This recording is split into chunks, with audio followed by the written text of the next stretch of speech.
How are you doing today? Good, good. Been a Good. busy day, working as usual. Yeah, what have you been doing? Well, I work for Colorado Mobile Drug Testing. It's a small mom and pop drug testing company here in Fort Morgan. And so I do drug collections, urine collections, and paperwork and all that good stuff, and Hmm. get it sent to the lab so employers can get their people tested. Hmm. Before we go on, let me ask you to introduce yourself, um, and uh, with your name, where you live, a little bit about the kind of work you've done, and mention the CAHEC board, of course. Okay. Well, my name's Don Enninga. I'm here in Fort Morgan, Colorado. Been here since 1980 in Morgan County. Um, I've been an EMT since 1980 as well. I'm a current EMT, but I'm not active duty. I retired from our local ambulance service in 2010. I put in 30 years working part-time, paid per call kind of thing for them.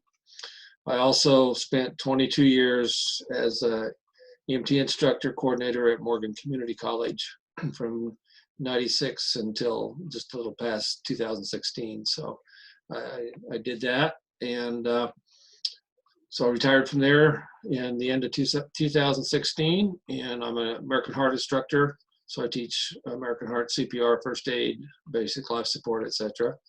And I also teach a trauma class for motorcyclists called accident scene management. So I do some of that here and there whenever the need arises, and different people need a class. So that's kind of what I've done in the past, as well as being self-employed and working for a construction company and doing some other things, and kind of in the interim in the middle of all that.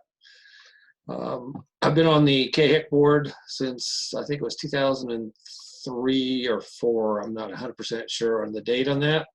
I've been the board president now for several years, and so I've enjoyed doing that and working with the board and seeing the progress we've made at CAHEC and the different things and projects and missions that we have for CAHEC. So that's kind of me in a nutshell, I guess. And you've spent then a lot of time on the front lines and a lot of time at different front lines. You've had quite varied experience. Yeah, I've worked on the ambulance service here. I worked for a year part-time with Weld County Paramedic Ambulance Service in Greeley back in the late 60s or late 1990s. I have worked part-time in the emergency room here at Colorado Plains Medical Center over the years. I spent several years doing that on a shift now and then. And of course, my work at the college and my work with the ambulance service here. So Yeah, you're that's also kind of the generalities of experience. yes, yeah. And now, as you explained at the beginning, you're working for this drug testing company. Has your job been changed by the pandemic? No, not so much, other than the precautions we're taking. I mean, we've always been, aware of personal safety and wearing protective equipment and stuff. But, now we're wearing the mask when we're dealing with our clients. Of course, we've always worn gloves and, done the hand washing and all that stuff that goes along with it. We're doing more of sanitizing surfaces than we probably used to. Again, we're, dealing with a product that, you're generally pretty careful with. We don't get too carried away with it. So, we have increased our amount of sanitation and stuff, though. Are you doing any coronavirus, just quick screening, like temperature questions, etc., with your clients regularly? Yes, we do. In fact, we just got one of those infrared thermometers the other day. So we've been using that to take everybody's temperature when they come in. We've been asking them, the basic questions, have you been around anybody that's been ill? Have you been sick? Has anybody in your life experienced the coronavirus? Are you sick today, or you have a cough, temperature, fever, anything like that? So, we try and ask them the basic questions. And I did have one client that came in the other day that said he had the virus and tested negative again a month ago. So it's been over a month since he's Mhm. had it. And so it's always good to know those things when they come in. It gives us a little kind of idea what's going on out there. How much time has this screening for corona added to your average encounter with a patient? Oh, I'm guessing with the cleaning and everything, probably another 5 to 15 minutes, depending on the circumstances. Generally 5 to 10 minutes, I'm guessing. Okay. And how long are your encounters usually? Oh, it varies. They can be as short as about 15, 20 minutes. But we also do fingerprinting too for Colorado fingerprinting. So, when somebody comes in for that, then we, of course, wear a mask, wear the gloves, use the hand sanitizer and all of that. So we do that as well. But I'd say it's probably added on the average 10 or 15 minutes. And if we get a bigger group, like a couple weeks ago, we had a company that had about 8 people that needed tested at once. So when they came, we had our chairs situated so we could only put 3 inside the building where we're at. The others had to stand outside for a few minutes until we, got those tested, and then they switched. So, we're limiting the number of people in there at one time as well. Just a technical question. When I've been fingerprinted, and I won't tell you what the circumstances were, as I recall, the person who was taking the prints, I mean, just about had their arms around you and held your finger and so on. Or do you have one of those things where now you can put your finger down on a... It's all digital now. It's all digital. So we have a little screen that we have sitting on the side of the desk. And so I have to use my hands, though, to guide their fingers and get the right print as far as rolling the fingers and that kind of thing. So, but I wear gloves and they wear, we use a hand sanitizer as a moistener for the hands, so that that helps a lot too. Have you ever felt threatened or scared in the face of this pandemic while working with clients? No, I haven't. I take it a day at a time. I feel very confident in what we're doing at work and the the precautions we're taking. Of course, I want to do everything I can not to bring anything home. My wife and I are both in that age group and the middle 60s that we don't want anything bad to happen. So, I'm very careful about that. So, except for going to work, are you really sequestering? Pretty much. Go to the grocery. I've been doing pretty much all the grocery shopping. Christy, my wife, has been pretty much staying home for the last couple months, and she does have an appointment tomorrow that she's got to go to. But again, they're doing their precautions when she goes to that. So, like I said, we're at the age where if we were to get the virus, that probably wouldn't be good. Yeah. And together, you're holding up okay too? Oh yeah. She's, it's interesting. She's retired a year ago from her work with a small business development center, and she loves being home alone. She loves being home. She does what she wants when she wants. She hasn't felt any pressure. The biggest issue for us is not seeing our kids and grandkids very much. That's probably been the hardest thing. So have you been doing that via video with them, or? Yeah, we've done some of that, phone calls. A couple of our kids, my daughter and her husband, has been over a couple times to help us with a couple things, and my stepson and his wife were over once, and so when they come, we sit out on the patio and do our social distancing and visit. Whatnot. Yeah, so. I've done that. You're lucky though. It sounds like your families are nearby. Yeah. We got one. My oldest daughter and her son live in Arkansas, so we haven't seen them for quite a while, but other than on video or phone. And her oldest daughter's a little further away, but the rest of them, we've got 2 of them that's around close by, and we get to see them pretty regular. Right. And as I recall, you live out of town, and you do some agronomy. You have some animals and stuff, right? Yeah, we live outside of Fort Morgan, 4 miles south of town. We've got 8 acres, 4 of it's in irrigated hay. We also have some farming interest in northeast Colorado, but Our livestock right now consists of cats. We have 3 indoor, and then we have our neighbor's cat. The neighbor's been gone all winter, so his cats have been coming down. So we've got 7 or 8 visitors about every day. Nice. And not many mice. No, no mice. That's good. How would you say the community has responded to this? I mean, certainly you're at work, you're encountering a lot of people. What's your sense of, how does it feel? I think a lot of people are kind of over it. They're wanting to get things back to whatever normal ends up being. They're wanting to get their lives, on the right track.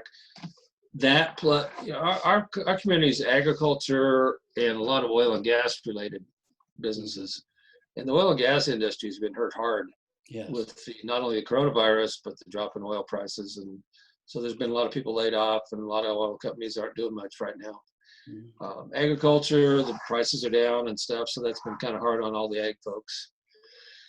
But everybody's weathering it okay. I've had a couple younger people in the last few days that's talked about their school experiences and whatnot. Some of them get a little frustrated with having to do the online stuff as opposed to being in class. I think they feel like their education isn't quite as good as it should be. And then, of course, the issue of school activities, like particularly coming up graduations.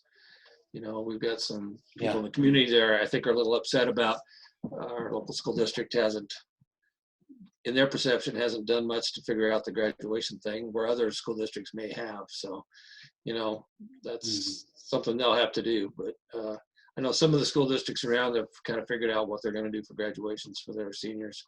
We got a grandson that's graduating from Brush High School this year, and we haven't heard exactly what they're doing, but I think they're working on a plan. So it sounds like your life really isn't that different. What have you had to cut out? I mean, obviously you're not seeing your grandkids. What other things have changed? Basically going into stores and stuff. I mean, other than the grocery stores, going in to get some takeout food from some of the local restaurants, gas now and then. Other than that, we haven't been hardly anywhere for the last 2 months. We haven't been out of town even for the last couple months. We've been just staying pretty close to home, and like I say, not being able to see kids and grandkids has probably been the biggest change. Yeah. What else would you be doing if you could get out of town or get out of the house? Oh, we got my father-in-law lives up and his wife live up in Broomfield. We like to go see them at least once a month. We haven't been able to do that. We like to go to Gritty or Brighton or Loveland or something once in a great while. So, we'll do that now and then. We're not big on going out a lot or anything like that. So, we stay pretty close to home for the most part.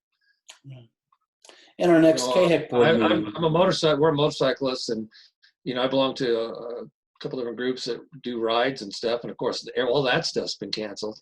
So getting out and socializing with other motorcyclists and going on poker runs and things like that is also out the window at the moment. Couldn't you do that if you maintained distance? Well, when you're looking at groups of 300 or 400 people, that's pretty hard. Yeah. Our ABATE group that I belong to, ABATE is a motorcycle rights organization, and we do a big poker run every spring. We would have done it last Sunday, but we had to cancel it. Number one, the places that we go are all closed. And number two, we're talking, maybe up to 300 or 400 people. So that's a big no-no when, as far as the governor's concerned right now. Yeah. Yeah. So,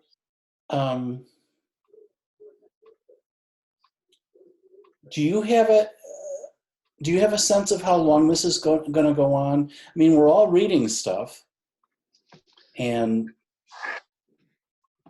It depends on. I don't have a good sense on that. I guess my best way of describing this is I don't have a real good sense. I'm hoping that the bad stuff duration is going to shorten, Mhm. as far as the deaths and the severe illnesses and all that stuff. With a virus like this, until there gets to be some, in my estimation, some form of herd immunity, Mhm. I think we're going to continue to see some of that. It's not as many deaths, I don't believe, from what I've read, as like the flu, the Mhm. bad flus, but the transmission of this virus seems to be worse than the general flu bugs. And so that's probably a big concern. And then, doing some reading on how the virus affects the human body and how it affects your lungs and your cardiovascular system, and some of the things that I've been reading about there and hearing about. For instance, this morning on the news, they were talking about some of the younger folks that have had it now have experienced blood clots Mhm. and are having some issues with strokes in some cases. And I mean, those are kind of scary things to have happen to you, especially when you're younger. Yes, I agree. Um, let's switch the topic just a little bit to CAHEC. So our next meeting is in a couple of weeks, and it's going to be by video. Correct. What do you think about? Well, I mean, we've been using it some already, although it's, in my estimation, we because we have people all over Northeast Colorado now, or from pretty far away, who can't always make it. By the way, thank you. You always do anyway, and that's 45. What about 45 miles? I think. Right. I bet you we'll get better at video, and having our meetings go more smoothly. Yeah, and I think we've done pretty well with that. There's always a little hiccup or two there when you're talking about technology, but I think it's treated us pretty well, and we've been able to get our business taken care of. And Yeah. it's not like a face-to-face, having that interaction, being able Mhm. maybe to have the little sidebar conversations, at breaks and things like Mhm. that. Those kind of social interaction things too. But at least we're able to get our business done and make sure that we're doing what we need to do as far as CAHEC is concerned. Mhm. Have you had any other meetings or encounters besides with family or friends using this video technology?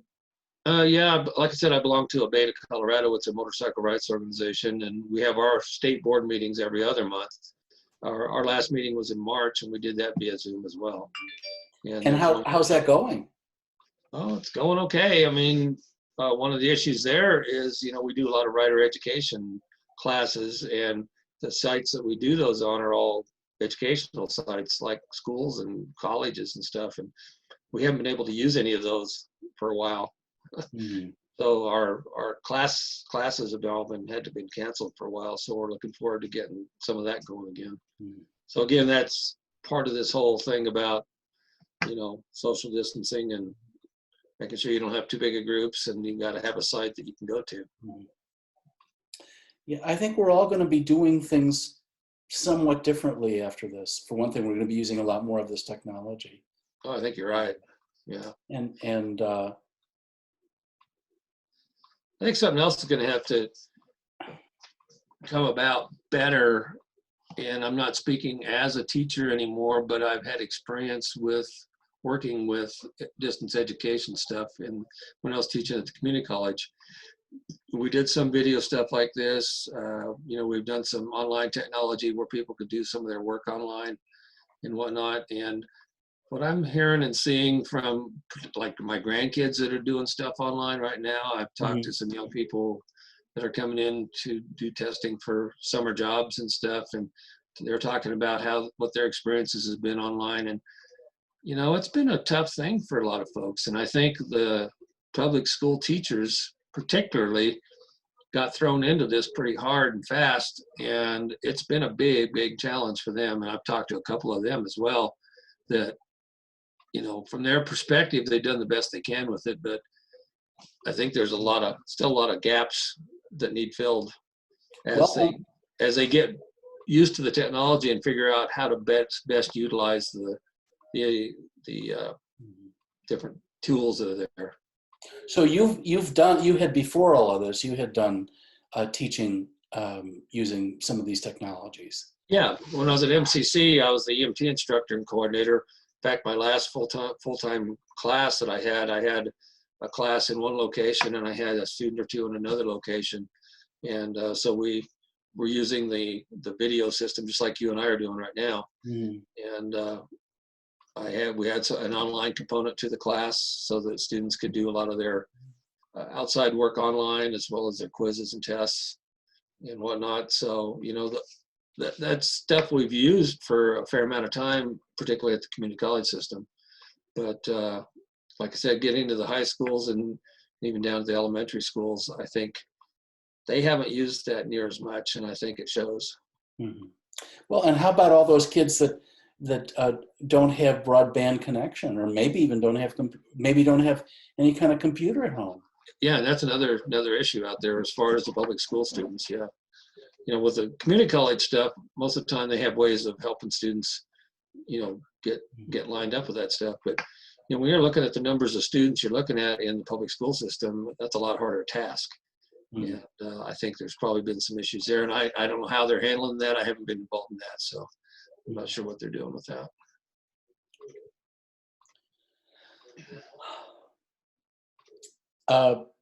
Are there some other comments you'd like to make, or questions you have, or points you want to raise, or? You know, in my age, and I know you and I are probably close to the same vintage here. Oh, I'm plenty older than you. Little. Yeah, a little. You know, you look at what you and I have all been through in our lifetimes and the technology changes we've seen and stuff, and that's all great. But I don't think either of us envisioned what we've seen with this virus and how it's affected not only here, but our country and the world. And you know, it's going to make some changes in how we do things, and it's going to be interesting to see how those changes come about and what they are. And I think especially in healthcare. Yeah. Well, healthcare, education, everything. You know, you look at big gatherings, look at, you know, music events, look at all the stuff that people have, look at all the sports events and the sports teams and how that's affected all that now. And it's going to be interesting to see how that all comes together and how soon we're able to resume some of that and make it work. Yeah. These are interesting times. Oh, yes. Very interesting. You know, there's that, I think it's Chinese phrase, may you live in interesting times. And we've never quite been sure whether that's a blessing or a curse. Yeah. But they sure are interesting. Mm-hmm. It's a challenge. Yes, it is. Yes, it is. Oh, I also just wanted to throw in that you said, well, and I've been president for a few years of CAHEC. I think it's been a lot longer than a few years, Don. Yeah, it's been a while.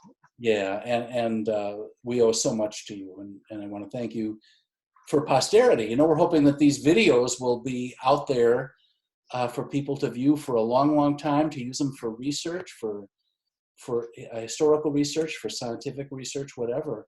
Well, I look at a CAHEC in our operation too, you know, and you know as well as I do that, you know, it's created a little bit of challenge for our staff as getting their work done and being accountable for the work that they're doing and seeing what our mission is and how we need to accomplish that, making some changes in what we're doing there too. So, you know, it does affect us as well. Plus, you know, we have our big event like our NEC Nurse Educator Conference in the summer that's now been canceled for this year. You know, so that's a big, huge change. Well, and this interview was an example of how we're doing something different. Yep. You know, we've said, well, if we can't be out there, this is an opportunity to really to do something at this unique time in history that might actually make an impact, and if not now, sometime in the future. Yeah, I hope so. And you know, I look at our staff and I look at our board. You know, we've got an excellent staff. We've got an excellent leader in Monica, and we've got an excellent board. So, you know, I think we've got the tools we need to make it through all this and continue our mission and make adjustments where we need to. And I think we're going to be in good shape. Yeah, it's going to be interesting to see what we do too. Yep. I appreciate all your help and your input over the years. I know you've been on the board for quite a while with a little bit of hiatus there, but you know, we really appreciate your input and your work there too. Yeah, I've been around on and off since about 1902, I think. Yeah. Yeah. All right. Well, it's good to see you, and it's good to talk to somebody who's doing as well as you are. So thank you. Yeah, you're welcome, and thank you for doing these interviews.